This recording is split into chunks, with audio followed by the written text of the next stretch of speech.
بسم اللہ الرحمن الرحیم۔ 40واں خط۔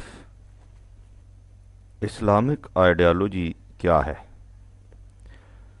سلیمیہ، تمہارے سوال کا سیدھا جواب تو یہ تھا کہ میں نے اس موضوع پر جو کچھ آج تک لکھا ہے اسے غور سے پڑھو، اور جو باتیں سمجھ میں نہ آئیں یا جو مزید وضاحت چاہتے ہو وہ مجھ سے پوچھ لو۔ لیکن میں جانتا ہوں کہ تم اتنی محنت کبھی نہیں کرو گے، اور جو خلش تمہارے دل میں پیدا ہو رہی ہے وہ ویسی کی ویسی ہی رہ جائے گی، بلکہ اس کی شدت اور بھی بڑھ جائے گی۔ حقیقت یہ ہے کہ اس میں تمہارا خاص قصور بھی نہیں۔ خلاصوں کی مدد سے امتحان پاس کرنے کی عادت نے ہمارے نوجوان کو اس قدر سہل انگار بنا دیا ہے کہ وہ خود محنت کر کے کسی بات کی تہ تک پہنچنے کے عادی نہیں رہے۔ وہ چاہتے یہ ہیں کہ سب کچھ پکا پکایا ان کے سامنے آ جائے، لہٰذا مجھے تمہارے سوال کا جواب دینا ہی ہوگا۔ اسے غور سے پڑھنا اور سنبھال کر رکھنا۔ میں اس موضوع پر جو کچھ برسوں سے لکھتا چلا آیا ہوں اسے اس کا خلاصہ سمجھو۔ تمہارا سوال یہ ہے کہ اسلامک آئیڈیالوجی کسے کہتے ہیں، لیکن میں اگر تم سے پوچھوں کہ اسلامک آئیڈیالوجی تو خیر بعد کی چیز ہے، تم بتاؤ کہ خود آئیڈیالوجی کے کیا معنی ہے، تو مجھے یقین ہے کہ تم بغلیں جھانکنے لگ جاؤ گے۔ فلسفہ کی زبان میں آئیڈیالوجی کہتے ہیں سائنسی آئیڈیاز کو، یعنی علم کی وہ شاخ جس کا تعلق آئیڈیاز سے ہے۔ اب اگر تم پوچھو کہ آئیڈیا کسے کہتے ہیں تو اس کا جواب ایک خط میں نہیں دیا جا سکتا۔ یہ ایک فنی مسئلہ ہے اور بڑی مشکل اصطلاح جس کی تاریخ اور تشریح کے لیے طویل فرصت چاہیے۔ تم ان فلسفیانہ مشگافیوں کو چھوڑو اور سیدھے سادے لفظوں میں یوں سمجھو کہ وہ بنیادی تصورات، کنسپٹس جس پر کسی نظام، سسٹم کی عمارت استوار ہو، اس نظام کی آئیڈیالوجی کہلاتے ہیں۔ لہٰذا اسلامک آئیڈیالوجی کے معنی ہوں گے وہ بنیادی تصورات جن پر اسلامی نظام کی عمارت استوار ہوئی ہے۔ اب تم پوچھو گے کہ میں اسلام کے ساتھ نظام کیوں لایا ہوں۔ نظام کے معنی ہوتے ہیں اس زبان میں جسے تم آسانی سے سمجھ لیتے ہو، سسٹم یا آرڈر۔ لہٰذا اسلامی نظام کے معنی ہوں گے اسلامک سسٹم یا اسلامک آرڈر۔ اسی کو اسلامی طریقے زندگی، اسلامک وے آف لائف کہا جاتا ہے۔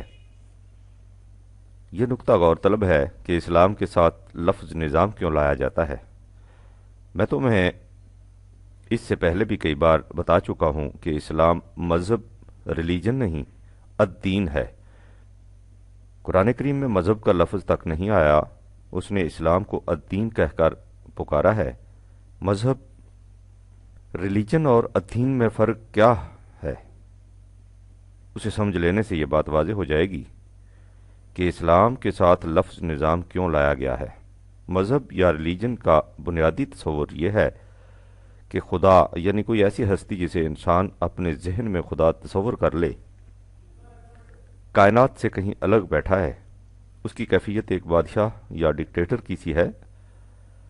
جب بادشاہ کسی سے ناراض ہو جائے تو وہ شخص عتاب میں آ جاتا ہے، اس پر مصیبتوں کا پہاڑ ٹوٹ پڑتا ہے۔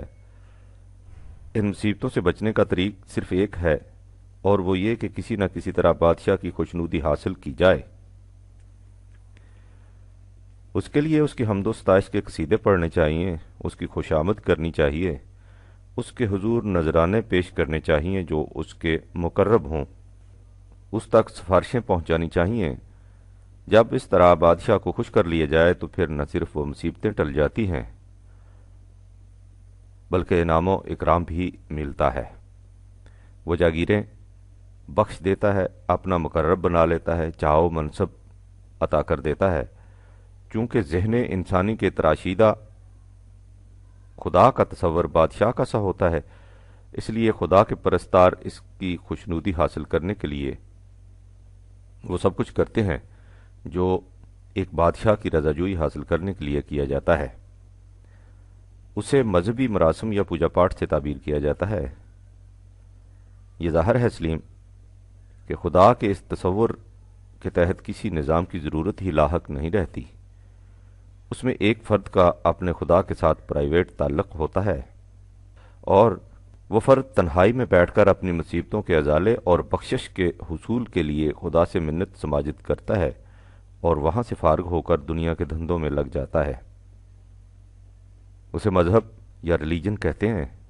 یہ انسانوں کے اپنے ذہن کا پیدا کردہ تصور ہے، اور اس قدیم زمانے کا پیدا کردہ جب انسان کائنات کے محب قوتوں، بجلی، بادل، سیلاب، آگ، امراض وغیرہ کے اسباب سے واقف اور ان کا مقابلہ کرنے کے قابل نہیں تھا، اس زمانے میں اسے اپنے سے زیادہ طاقتور سے ڈرنے اور اس کے سامنے گڑ گڑانے کے سوا کچھ نہیں آتا تھا۔ لیکن خدا کا جو تصور حضرات انبیاء اکرام کے ذریعے وحی کی روح سے ملا، وہ اس سے بالکل مختلف تھا۔ اس کی روح سے خدا اس ہستی کا نام ہے جو کائنات کے عظیم سلسلے کو اپنے اٹل قوانین کے مطابق چلا رہا ہے۔ ان قوانین کے مطابق ہر شے اپنی ابتدائی حالت سے ترقی کرتی اور نشو و نما پاتی اپنی آخری منزل تک پہنچ جاتی ہے، جس طرح سے بیج نشو و نما پا کر آہستہ آہستہ درخت بن جاتا ہے۔ خدا نے جس طرح کائنات کی باقی اشیاء کی نشو و نما کے لیے قوانین عطا کیے ہیں، اسی طرح اس نے انسانوں کی نشو و نما کے لیے بھی قوانین دیے ہیں۔ جو لوگ ان قوانین کے مطابق زندگی بسر کرتے ہیں وہ نشو و نما پا کر آگے بڑھ جاتے ہیں، جو ان کے خلاف چلتے ہیں وہ تباہ و برباد ہو جاتے ہیں۔ جس طرح اس بیج کا ستیاناش ہو جاتا ہے جسے قانون فطرت کے خلاف سخت زمین میں دبا دیا جائے۔ اس سے تم نے سمجھ لیا ہوگا سلیم کہ خدا کے اس تصور کی روح سے جو اس نے وحی کی روح سے عطا کیا ہے، اور ظاہر ہے کہ خدا کا وہی تصور صحیح ہو سکتا ہے جسے وہ خود انسانوں کو بتائے۔ انسان کا خدا سے تعلق در حقیقت ان قوانین سے تعلق ہے جو اس نے انسانوں کی نشو و نما کے لیے متعین کیے ہیں۔ خدا کی ذات کی کنہ و حقیقت کو انسانی ذہن سمجھ نہیں سکتا۔ ہم صرف ان قوانین کو سمجھ سکتے ہیں جو خدا نے ہماری نشو و نما کے لیے ہمیں دیے ہیں۔ اس ضابطۂ قوانین کا نام قرآن کریم ہے۔ یہ انسانوں کی رہنمائی کے لیے آخری مکمل اور واحد ضابطۂ قوانین ہے۔ یہ بھی ظاہر ہے سلیم کہ جب کوئی فرد تنہا زندگی بسر کرے تو اسے کسی قاعدے اور قانون کی پابندی کی ضرورت نہیں ہوتی۔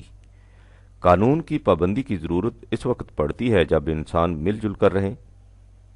جنگل میں کوئی دائیں طرف چلے یا بائیں طرف، اس سے کچھ فرق نہیں پڑتا، لیکن شہر کی سڑکوں پر اگر قاعدے اور قانون کے خلاف چلا جائے تو نتیجہ فوراً سامنے آ جاتا ہے۔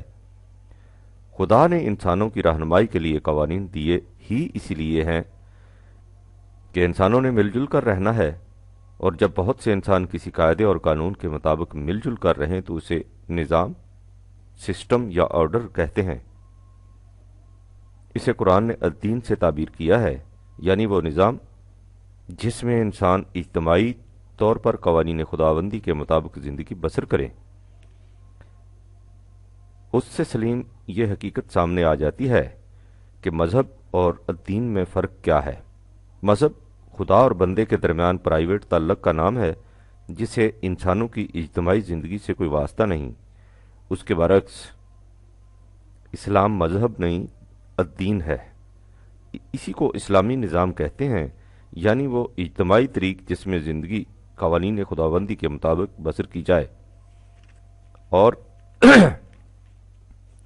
اسلامک آئیڈیالوجی کے معنی ہیں وہ بنیادی تصورات جن پر اسلامی نظام زندگی کی عمارت استوار ہوتی ہے۔ اسے فلسفہ زندگی، نسب العین حیات، منزل مقصود وغیرہ اصطلاحات سے تعبیر کیا جاتا ہے۔ قرآن کریم نے اسے کلمہ کہہ کر پکارا ہے، یعنی نظریہ زندگی، اور اس کے ساتھ لفظ طیب کا اضافہ کر کے اسے درخت سے تشبیہ دی ہے۔ طیب کے عام معنی تو خوشگوار کے ہیں، لیکن یہ لفظ اس درخت کے لیے بھی بولا جاتا ہے جو نہایت عمدہ پھل دے۔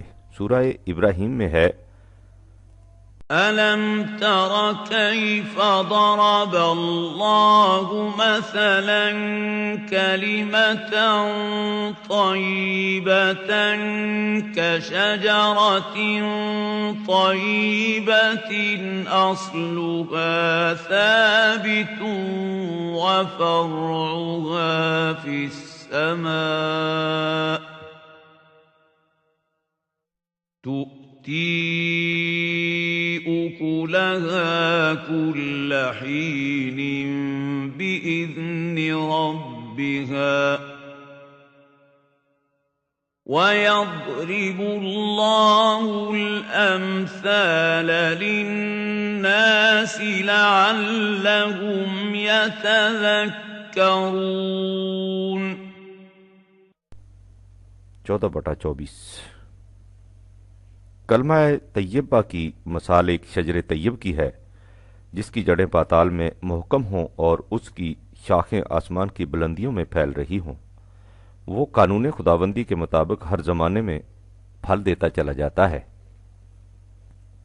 یہ ہے سلیم اسلامک آئیڈیالوجی، یعنی وہ تصورات حیات جو اپنے مقام پر محکم اور اٹل ہوں، اور جو نظام ان کی بنیادوں پر قائم کیا جائے وہ مکان یعنی سپیس کی حدود لیمیٹیشن سے بے نیاز ہو کر ساری دنیا کو محیط ہو، اور اس کے انسانیت پرور نتائج زمان ٹائم کی قیود سے بلند ہو کر ہر زمانے میں تازہ بتازہ سامنے آتے رہیں۔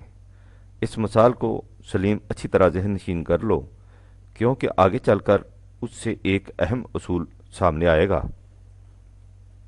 درخت کی مثال میں ایک اور نقطہ بھی قابل غور ہے۔ درخت کے لیے سب سے پہلے یہ ضروری ہے کہ اس کا بیج عمدہ ہو، اس میں بڑھنے، پھولنے اور پھلنے کی صلاحیت ہو۔ اس کے بعد یہ ضروری ہے کہ اس بیج کی نشو و نما کے لیے ایک پروگرام کے مطابق محنت کی جائے،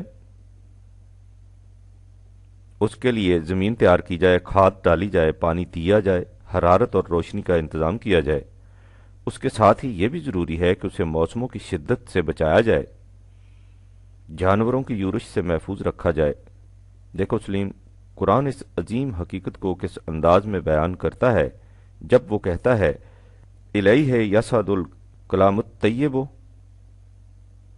خدا کی طرف سے عطا کردہ خوشگوار نظریہ زندگی آئیڈیالوجی میں اس کی صلاحیت ہوتی ہے کہ وہ خدا کی طرف بلند ہوتا چلا جائے، یعنی ان بلندیوں تک پہنچ جائے جو خدا نے اس کے لیے مقرر کی ہیں، لیکن وہ از خود ایسا نہیں کر سکتا۔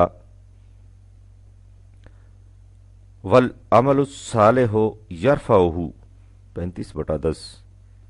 انسان کا عمل صالح اسے بلندیوں کی طرف لے جاتا ہے، یعنی اس کے لیے اس عملی پروگرام کی ضرورت ہوتی ہے جو اس کی مناسب نشو و نما کر سکے۔ قرآن کی اصطلاح میں آئیڈیالوجی کو ایمان اور اسے کامیاب بنانے کے لیے پروگرام کو اعمال صالح کہا جاتا ہے۔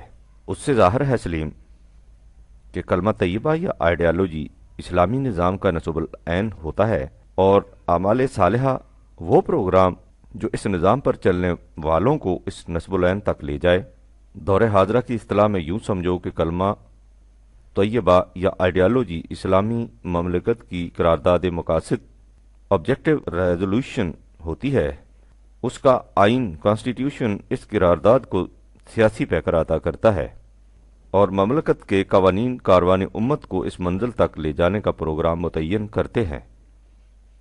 یہ ہے سلیم اسلامک آئیڈیالوجی کی ڈیفینیشن، یعنی وہ بنیادی تصورات جن پر اسلامی نظام زندگی کی عمارت استوار ہوتی ہے، یا وہ نصب العین جس تک پہنچنا اسلامی معاشرے کا مقصود حیات ہوتا ہے۔ جو کچھ کہا گیا ہے اسے اچھی طرح سمجھ لو، اس لیے کہ یہ مشاعرہ نہیں، تم جب جی چاہے مقرر کہہ دو اور میں شعر دہرانے پر مجبور ہو جاؤں۔ یہ باتیں روز روز نہیں لکھی جا سکتی۔ اب آگے بڑھو اور یہ سمجھو کہ یہ تصورات یا نصب العین ہے کیا۔ میں تمہیں اس سے پہلے کئی مرتبہ بتا چکا ہوں کہ زندگی کے متعلق ایک نظریہ یہ ہے کہ انسان بھی دیگر حیوانات کی طرح صرف طبعی جسم فزیکل باڈی رکھتا ہے، اس کا جسم فطرت کے طبعی قوانین فزیکل لا آف نیچر کے مطابق زندہ رہتا ہے، اور کچھ وقت کے بعد انہی قوانین کے مطابق اس کی مشینری چلنے سے رک جاتی ہے، اسے اس کی موت کہتے ہیں، جس سے اس فرد کا خاتمہ ہو جاتا ہے۔ اس نظریہ کو مکانی تصور حیات کہتے ہیں۔ جو نظام اس نظریہ کے مطابق قائم ہوتا ہے اس کا نصب العین یا مقصد یہ ہوتا ہے کہ اس مملکت کی حدود میں رہنے والے افراد کی جسمانی پرورش کا انتظام کرے۔ اچھی مملکت وہ ہوتی ہے جس میں افراد کی پرورش کا انتظام اچھا ہو، یعنی ہر ایک کو سامان زندگی فراوانی سے اور بسہولت ملتا جائے۔ قرآن کریم اس نظریہ کو حیوانی سطح زندگی اینیمل لیول قرار دیتا ہے اور کفر سے تعبیر کرتا ہے۔ سورہ محمد میں ہے، ان اللہ يدخل الذین آمنوا وعملوا الصالحات جنات تجری من تحتها الانہار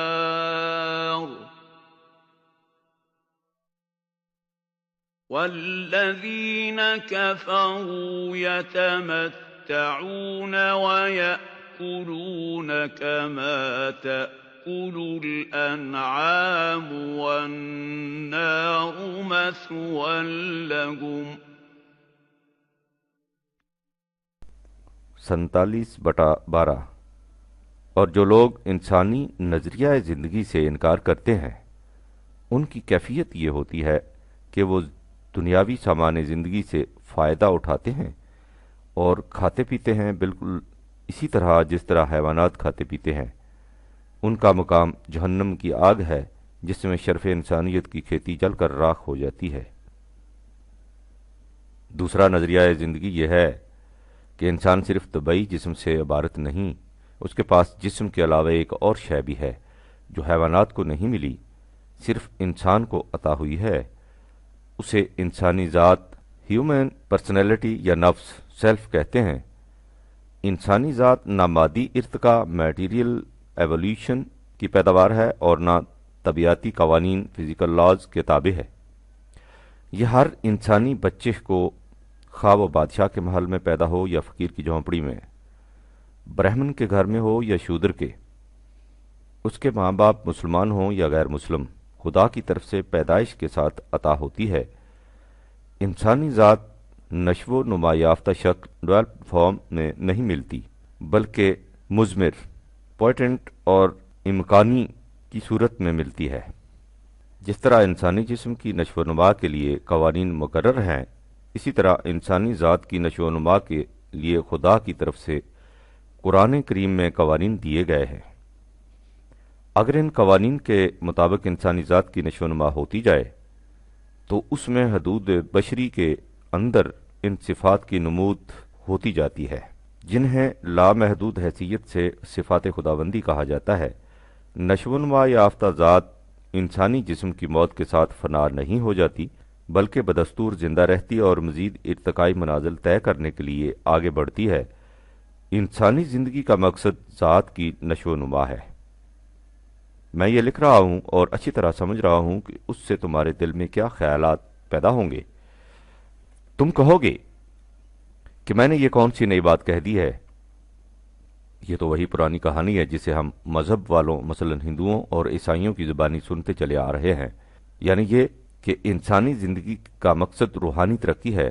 لیکن سلیم، یہ وہی بات نہیں، اس سے مختلف بات ہے۔ مذہب والوں کا عقیدہ یہ ہے کہ نمبر 1، انسانی جسم بلکہ پوری کی پوری مادی دنیا روحانی ترقی کے راستہ میں روک بن کر حائل ہے۔ جب تک اسے راستے سے نہ ہٹایا جائے روحانی ترقی حاصل نہیں ہو سکتی۔ لہذا نمبر 2، روحانی ترقی کے لیے ضروری ہے کہ انسان دنیا ترک کرے، آرزوؤں کا خاتمہ کرے، تمام مادی آسائشوں کو قابل مذمت قرار دے، ان سے نفرت کرے اور کنارہ کش ہوتا چلا جائے۔ اس کے لیے ضروری ہے کہ نمبر 3، انسان انفرادی زندگی بسر کرے، خلوت قدوں میں رہے اور اللہ سے لو لگاتے ہوئے انسانوں سے قطع تعلق کرتا چلا جائے۔ لیکن قرآن کریم کی روح سے انسانی ذات کی نشو و نما کے لیے ضروری ہے کہ انسان خارجی کائنات کی قوتوں کو مسخر کرے اور ان کے ماحصل کو قوانین خداوندی کے مطابق تمام نوع انسان کی فلاح و بہبود کے لیے عام کرتا چلا جائے۔ یاد رکھو سلیم، جس طرح اس انڈے میں کبھی بچہ پیدا نہیں ہو سکتا جس کا خول ثابت نہ رہے، اسی طرح انسانی ذات کی نشو و نما نہیں ہو سکتی جب تک اس کی زندگی مادی لحاظ سے محکم اور مضبوط نہ ہو۔ اس کے لیے ضروری ہے کہ انسان اجتماعی زندگی بسر کرے، یعنی ایسا معاشرہ قائم کرے جس میں ہر شخص کی جسمانی ضروریات بھی آسانی سے پوری ہوتی رہیں اور اسے اس کی ذات کی نشو و نما کے پورے مواقع اور اسباب و ذرائع بھی میسر ہوں۔ اس قسم کے معاشرے کو اسلامی مملکت کہتے ہیں۔ اسلامی مملکت کا فریضہ یہ ہے کہ وہ تمام افراد مملکت کی بنیادی ضروریات زندگی کے بہم پہنچانے اور انسانی ذات کی نشو و نما کے لیے ضروری اسباب و ذرائع فراہم کرنے کی ذمہ دار ہو۔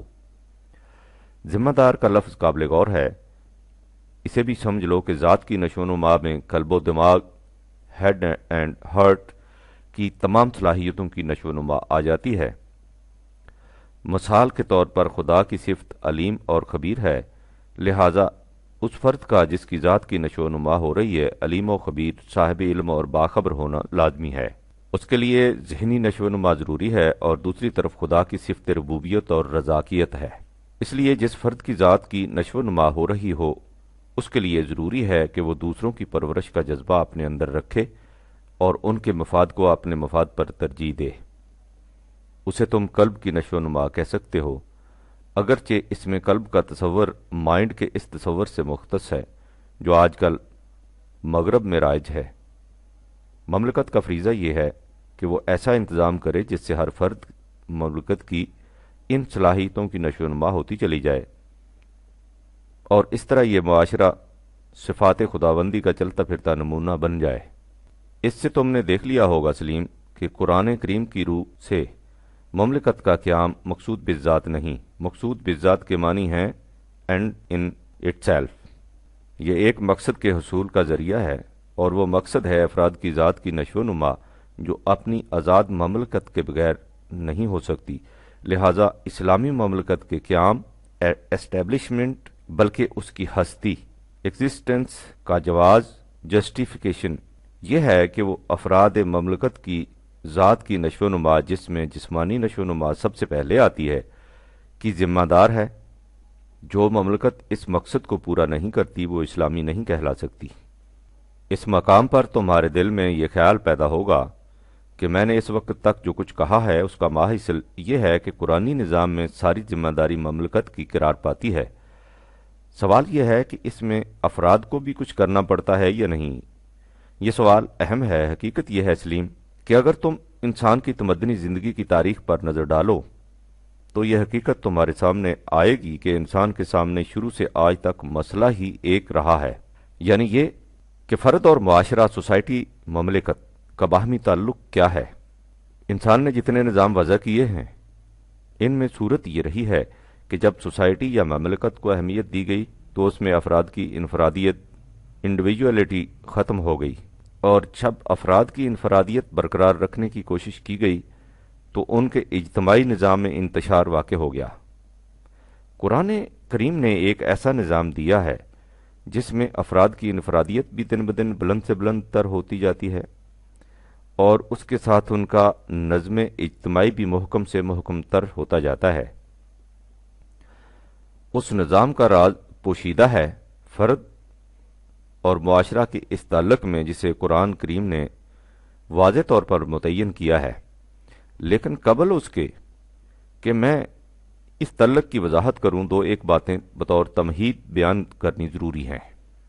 مشکل یہ ہے سلیم کہ بات تم نے ایسی پوچھی ہے جس کے جواب میں اسلام کا سارا نقشہ تمہارے سامنے آ جانا چاہیے، اس کے بغیر بات واضح نہیں ہو سکتی، اور تقاضا تمہارا یہ ہے کہ میں کسی بنیادی نقطہ کے متعلق بھی یہ نہ کہوں کہ اس کی بابت میں تمہیں پہلے بتا چکا ہوں، اس لیے مجھے اس قدر تفاصیل میں جانا ضروری معلوم ہوتا ہے، ورنہ سوچو اور جواب دو کہ ان میں سے کون سی بات ایسی ہے جسے میں تمہیں اس سے پہلے بالواسطہ یا بلاواسطہ نہیں بتا چکا۔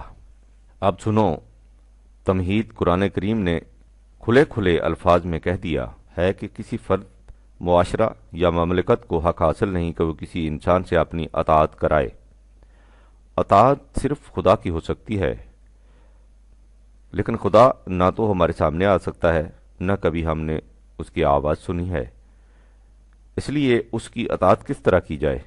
اس کی اطاعت کی جاتی ہے ان قوانین کی روح سے جو اس نے بذریعہ وحی دیے ہیں، لیکن قوانین کی اطاعت انفرادی طور پر نہیں ہو سکتی، اس کے لیے اجتماعی نظام کی ضرورت ہے۔ جیسا کہ میں نے اوپر کہا ہے، یہ اجتماعی نظام اسلامی مملکت کہلاتا ہے، لہذا خدا کی اطاعت سے عملاً مفہوم ہے اس مملکت کی اطاعت جو قوانین خداوندی کو نافذ کرے۔ لیکن اس مملکت سے خدا یہ کہتا ہے کہ جب تم میرے نام پر انسانوں سے اطاعت لیتے ہو تو میں نے انسانوں کے سلسلہ میں جو ذمہ داریاں آپ نے اوپر لے رکھی ہیں تمہیں ان کو پورا کرنا ہوگا۔ اگر تم خدائی ذمہ داریوں کو پورا نہیں کر سکتے تو تمہیں اس کا حق حاصل نہیں کہ تم میرے نام پر انسانوں سے اطاعت لو۔ اطاعت لینا اور ذمہ داریوں کو پورا کرنا ساتھ ساتھ چلے گا، لہذا قرآنی نظام میں فرد اور مملکت کے باہمی تعلق کی کیفیت یہ ہے کہ فرد مملکت کی وساطت سے قوانین خداوندی کی اطاعت کرتا ہے اور مملکت ان تمام وعدوں کو پورا کرتی ہے جو خدا نے افراد سے کر رکھے ہیں۔ فرد اور مملکت کا یہ تعلق ایک معاہدہ کی روح سے قائم ہوتا ہے، جسے قرآن نے سورہ توبہ میں مختصر لیکن جامع الفاظ میں بیان کیا ہے۔ ارشاد ہے،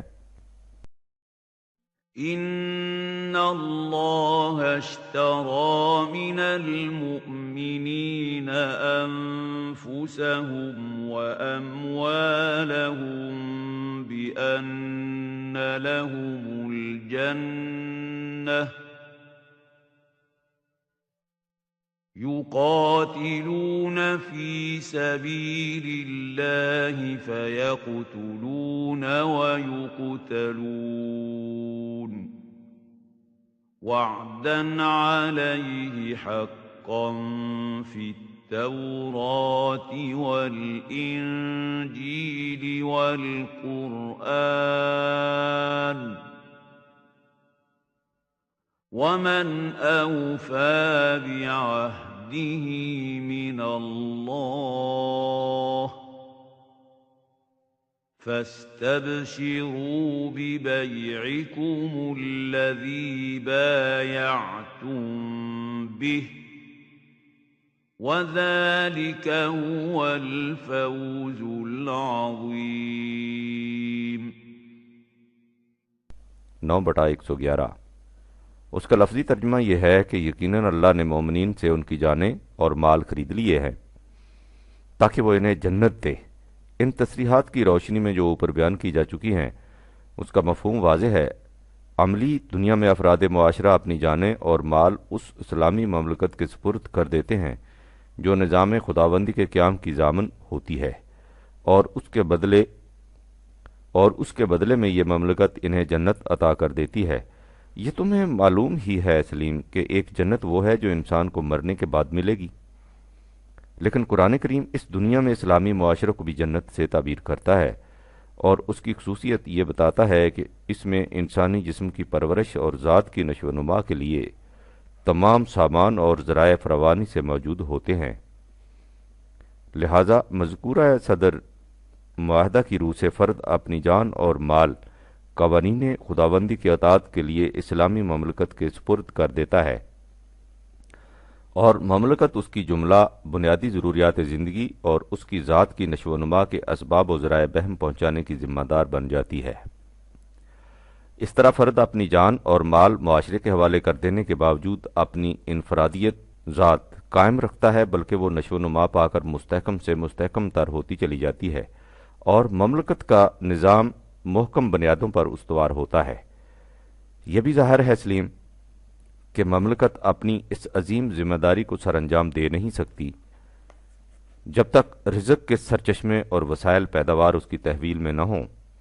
ویسے بھی جب افراد اپنی جان اور مال سب کچھ مملکت کے سپرد کر دیں تو وسائل پیداوار پر انفرادی ملکیت کا سوال پیدا نہیں ہوتا۔ افراد کی ضروریات کی ذمہ دار مملکت ہوتی ہے اور اس کے لیے وسائل پیداوار اس کی تحویل میں رہتے ہیں۔ میں اوپر لکھ چکا ہوں کہ جس طرح انسانی جسم کی پرورش کے لیے طبعی قوانین فزیکل لاز مقرر ہیں، اسی طرح انسانی ذات کی نشو و نما کے لیے بھی قوانین متعین ہیں۔ ان قوانین کو قرآن کریم کلمات اللہ کہہ کر پکارتا ہے۔ ان کی خصوصیت یہ بتاتا ہے کہ وہ غیر متبدل ہیں، یعنی ان میں کوئی تغیر و تبدل نہیں ہو سکتا۔ تم پہلے دیکھ چکے ہو کہ قرآن کریم نے آئیڈیالوجی کے لیے کلمہ کا لفظ استعمال کیا ہے۔ کلمات اس کی جمع ہے، لہذا کلمات اللہ وہ تصورات حیات ہیں جن کے مجموعہ کا نام اسلامک آئیڈیالوجی ہے۔ یہ تصورات غیر متبدل ہیں۔ سورہ انعام میں ہے وَتَمَّتْ كَلِمَةُ رَبِّكَ صِدْقًا وَعَدْلًا لَا مُبَدِّلَ لِكَلِمَاتِهِ وَهُوَ السَّمِيعُ الْعَلِيمُ 6/116 تیرے رب کی طرف سے عطا کردہ نظریہ زندگی یا تصور حیات صداقت اور عدل کے ساتھ مکمل ہو گیا۔ ان تصورات میں کوئی تبدیلی کرنے والا نہیں، یعنی اسلامک آئیڈیالوجی تصور حیات مکمل بھی ہے اور ناقابل تغیر و تبدل بھی۔ انہی تصورات کو غیر متبدل اصول یا مستقل اقدار پرماننٹ ویلیوز کہتے ہیں۔ انسانی ذات کی نشو و نما انہی اقدار کے مطابق زندگی بسر کرنے سے ہوتی ہے۔ جب اسلامی مملکت افراد کی ذات کی نشو و نما کے لیے سامان و ذرائع بہم پہنچانے کی ذمہ دار ہے تو اس سے لامحالہ مطلب یہ ہے کہ اس مملکت کا سارا کاروبار خدا کی طرف سے عطا کردہ مستقل اقدار یا غیر متبدل اصولوں کے مطابق سر انجام پائے گا۔ یہ ہوئی پہلی بات۔ اب دوسری بات سنو۔ تم یہ دیکھ چکے ہو کہ جب کسی فرد کی ذات کی نشو و نما ہوتی ہے تو اس میں حدود بشری کے اندر ان صفات کی نمود ہوتی چلی جاتی ہے جنہیں لامحدود انداز میں صفات خداوندی کہا جاتا ہے، یعنی ذات خداوندی میں یہ صفات لامحدود انداز میں ہوتی ہیں اور انسانی ذات میں ان صفات کی نمود محدود طور پر ہوتی ہے۔ اگر یہ معلوم کرنا ہو کہ کسی فرد کی ذات کی نشو و نما ہو رہی ہے یا نہیں تو دیکھنا یہ چاہیے کہ اس میں وہ صفات پیدا ہو رہی ہیں یا نہیں جنہیں صفات خداوندی کہا جاتا ہے۔ اب ظاہر ہے کہ جب ایک فرد میں جو مستقل اقدار کے مطابق زندگی بسر کرے صفات خداوندی کی نمود ہوتی چلی جاتی ہے تو جو مملکت ان اقدار کے مطابق قائم ہوگی اور انہی کے مطابق چلے گی اس میں صفات خداوندی کی نمود اور بھی شدت اور عظمت کے ساتھ ہوگی۔ لہذا اسلامی مملکت کی خصوصیت اور پہچان یہ ہے کہ وہ بشری معاشرہ کی حدود کے اندر صفات خداوندی کی مظہر ہوتی ہے۔ ان دونوں باتوں کو یکجا کرنے سے نتیجہ یہ نکلا کہ اسلامی مملکت کا نظم و نسق مستقل اقدار کے مطابق ہوتا ہے اور وہ مملکت صفات خداوندی کی مظہر اور خدائی ذمہ داریوں کے پورا کرنے کی ضامن ہوتی ہے۔ قرآن نے مستقل اقدار اور صفات خداوندی کو بڑی تفصیل سے بیان کیا ہے، اس لیے یہ معلوم کرنے کے لیے کوئی دقت نہیں ہو سکتی کہ فلاں مملکت اسلامی ہے یا نہیں۔ لہذا سمٹا کر بات یوں سامنے آئی کہ اسلامک آئیڈیالوجی ان مستقل اقدار یا غیر متبدل اصولوں کا نام ہے جو قرآن کریم میں مذکور ہے۔ اسلامی مملکت انہی اقدار کے عملی نفاذ کے لیے قائم ہوتی ہے۔ اس مملکت کا اولین فریضہ یہ ہے کہ وہ افراد مملکت کی جسمانی پرورش اور ذات کی نشو و نما کے سامان و ذرائع فراہم کرے، اور اس کی پہچان یہ ہے کہ وہ ان صفات خداوندی کی مظہر ہو جن کی تفصیل قرآن کریم میں بیان ہوئی ہے۔ میں سمجھتا ہوں کہ تمہارے دل میں بار بار یہ خیال انگڑائیاں لے رہا ہوگا کہ وہ مستقل اقدار کیا ہیں جن سے اسلامک آئیڈیالوجی ترتیب پاتی ہے اور جن کی بنیادوں پر اسلامی مملکت کی عمارت استوار ہوتی ہے؟ یہ سوال تمہارے دل میں پیدا ہونا بھی چاہیے، اس لیے کہ جب تک یہ مستقل اقدار سامنے نہ آئیں، نہ اسلامک آئیڈیالوجی سمجھ میں آ سکتی ہے اور نہ اسلامی مملکت کا صحیح تصور قائم ہو سکتا ہے۔ لیکن یہ اقدار تو سارے قرآن کریم میں پھیلی ہوئی ہیں، انہیں ایک خط میں کس طرح سمویا جا سکتا ہے؟ ان کی تفصیل میں نے اپنی کتاب میں دی ہے جو آج کل زیر ترتیب ہے اور جس کا عنوان ہے اسلام کیا ہے۔ تمہیں اس کی اشاعت کا انتظار کرنا ہوگا، لیکن میں جانتا ہوں کہ تم اتنا انتظار نہیں کر سکو گے اور دامن پکڑ کر بیٹھ جاؤ گے کہ چچا جان ساری نہیں تو چند ایک اقدار ہی بتا دیجئے، اور یہ اس لیے کہ تمہیں اس بات کا یقین ہے کہ میں تمہارے تقاضوں کو رد نہیں کر سکتا۔ ہاں سلیم، میں کسی ایسے متلاشی حقیقت کے تقاضوں کو رد نہیں کر سکتا۔ من آت اللہ بقلب سلیم 26/99، جو اللہ کی طرف قلب سلیم لے کر آئے۔ اس لیے ان اقدار میں چند ایک مثال کے طور پر لکھ دیتا ہوں، غور سے سنو۔ یہ تم دیکھ چکے ہو کہ ہر انسانی بچے کو خدا کی طرف سے وہ شے پیدائش کے ساتھ ملتی ہے جسے انسانی ذات کہا جاتا ہے، اور یہی چیز انسان کو حیوانات سے ممتاز کرتی ہے۔ اس لیے سب سے پہلی مستقل قدر یہ ہے کہ ہر انسانی بچہ محض انسانی بچہ ہونے کی جہت سے قابل عزت ہے۔ قرآن کریم کا ارشاد ہے، وَلَقَدْ كَرَّمْنَا بَنِي آدَمَ 17/70، یقیناً ہم نے ہر فرزند آدم کو واجب التکریم بنایا ہے۔ اس میں کالے گورے، سید پٹھان، امیر غریب، مسلم غیر مسلم کی کوئی تفریق نہیں۔ ہر ابن آدم محض آدمی کا بچہ ہونے کی جہت سے واجب التکریم ہے۔ یہی وہ بنیاد ہے جس پر انسانی مساوات کی ساری عمارت استوار ہوتی ہے۔ لیکن اس مقام پر یہ سمجھ لینا بھی نہایت ضروری ہے کہ انسانی مساوات کا صحیح مفہوم کیا ہے، اس لیے کہ وہ ممالک تو ایک طرف رہے جن میں آمریت یا ڈکٹیٹرشپ کا دورہ ہے، جن اقوام میں جمہوری نظام رائج ہے وہاں بھی مساوات کا مطلب اتنا ہی سمجھا جاتا ہے کہ مملکت کے ہر فرد کو حق رائے دہندگی دے دیا جائے۔ جس مساوات کی عمارت انسانی ذات کے عقیدہ پر استوار ہوتی ہے، اس کا مفہوم اس سے کہیں وسیع اور بلند ہے۔ ذات، پرسنالٹی کی بنیادی خصوصیات، بیسک کریکٹرسٹکس میں یہ بھی ہے کہ کوئی ذات کسی دوسری ذات کے مقصد کے حصول کے لیے اعلی کار انسٹرومنٹ نہیں بن سکتی۔ اس کے معنی یہ ہے کہ کوئی فرد اپنے مفاد کے حصول کے لیے کسی دوسرے فرد کو بطور ذریعہ استعمال نہیں کر سکتا۔ سلیم، یہ بات بظاہر تو چھوٹی سی ہے، لیکن تم جوں جوں اس پر غور کرتے جاؤ گے یہ حقیقت نمایاں سے نمایاں تر ہوتی چلی جائے گی کہ انسان کی حقیقی آزادی کا راز اسی چھوٹی سی بات کے اندر پوشیدہ ہے۔ جس معاشرہ میں ہر فرد کو اس کا حتمی یقین اور کلی اطمینان ہو کہ اسے کوئی دوسرا فرد اپنے مقصد کے حصول کے لیے بطور ذریعہ استعمال نہیں کر سکتا، اس معاشرہ میں آزادی کی جو فضا پیدا ہو سکتی ہے اس کا آج تصور بھی نہیں کیا جا سکتا۔ لیکن تم یہ کہو گے کہ اس طرح دنیا کے کام کیسے چل سکتے ہیں؟ تو مدنی زندگی کے تو معنی ہی یہ ہے کہ ایک کام کو مختلف لوگ مل کر کریں، یہ ٹھیک ہے، اور وہ خود قرآن کریم بطور مستقل قدر اس کی تاکید کرتا ہے جب کہتا ہے کہ تعاونوا علی البر والتقوی 5/2، زندگی کی کشاد کی راہوں میں اور قوانین خداوندی کی نگہداشت کے معاملات میں ایک دوسرے کی مدد کرو۔ لیکن اس میں اور جو بات میں کہہ رہا ہوں اس میں زمین و آسمان کا فرق ہے۔ اس میں تعاون کا حکم ہے، اور تعاون کے معنی ایک دوسرے کی مدد کرنا۔ مطلب اس کا یہ ہے کہ مقصد اجتماعی ہو جو سب کو نوع انسانی کی منفعت اور بھلائی کی طرف لے جائے۔ اس مقصد کے حصول کے لیے تمام افراد تقسیم کار کے اصول کے مطابق ایک دوسرے کی مدد کریں۔ یہ ہے بر اور تقوی کے کاموں میں باہمی تعاون۔ اس کے برعکس جو بات میں کہہ رہا تھا وہ یہ تھی کہ ایک فرد اپنے ذاتی اور انفرادی مفاد کے حصول کے لیے